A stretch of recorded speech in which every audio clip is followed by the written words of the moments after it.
How to use drum fills, adding a variation at the end of the 4-bar or 8-bar loop. Go to Settings, Split beats into 4. add the kick on the first and 9th beat of each bar.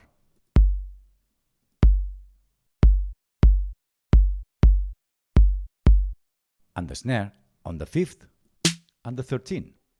Repeat this pattern.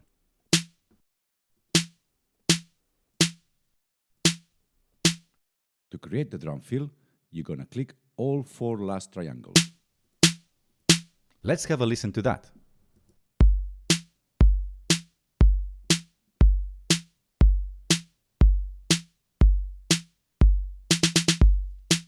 You can also add a variation on the 2nd bar at the end. Let's have a listen to that.